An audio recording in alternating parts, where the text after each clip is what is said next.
Hey YouTube, next video in the knot series is going to be the butterfly bend. We're still connecting knots together. So what we're going to do to begin with the butterfly bend is we're going to make a loop. And in this loop you'll notice that the standing end, or the working end right here, goes underneath the standing end. The next line is going to make the same loop, but first it's going to go through the loop we've already created. Doesn't matter if it goes under or over, just as long as it goes through it. What I'm going to do with the next part is I'm keeping a gap in here. And this line is also going to go underneath itself. So on both sides, we have kind of a symmetrical circle here. That's a full circle, that's a full circle. So what you see is like a Venn diagram. It's two circles that overlap, leaving this gap in the middle. Both of these have the working end going underneath the standing end. Standing end, the long part, is on top. The short working end is coming out at the bottom. Then what we're going to do for both of those is we're going to take the working end and go up through that hole in the Venn diagram, the part that they both share. This one also is going to go up through that hole. Then, as we cinch the knot down, kind of looks like a butterfly there. Can you see the butterfly? Yeah, pretty. These will be connected. And what I really like about this bend is that it's very strong, very secure, and that it brings the lines out both in kind of a perfect straight line. It doesn't create a real weak point in your overall line if you were to be attaching two. Now, what I don't like is that after a really heavy load, this can be hard to untie. At least with small string, I use a lot of paracord. It can at times be difficult.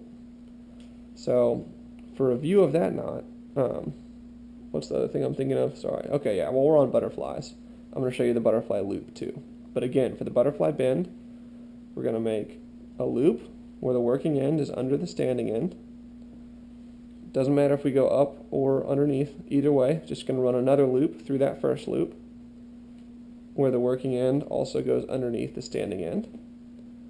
Then we're going to bring both standing ends over and through the middle part of that Venn diagram that both loops share. We're going to tighten everything down, and there you have a butterfly bend that holds your two ropes together and is not going to let go. Just be careful loading it too heavily.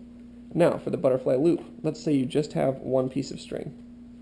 I would like this string to stay straight, but I'd like maybe a loop coming off the bottom of it so I can hang something on it or attach something to it.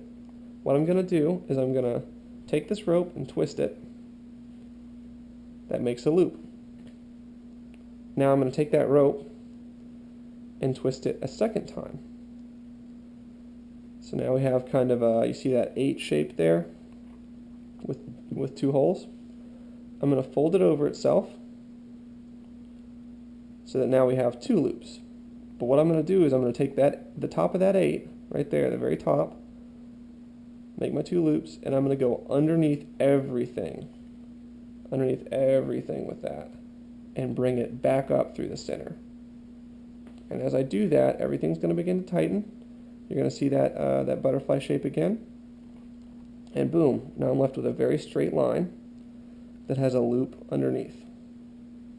I'm doing this, I'm sorry the video is so long, I'm trying to be repetitive so that people who have never done this can learn it. So we're going to loop once, we're going to loop again, same direction to make our figure 8. Then we're going to take the top of that figure 8, I like to put my finger in here to hold it open, and we're going to go underneath and up through the double loop we just created.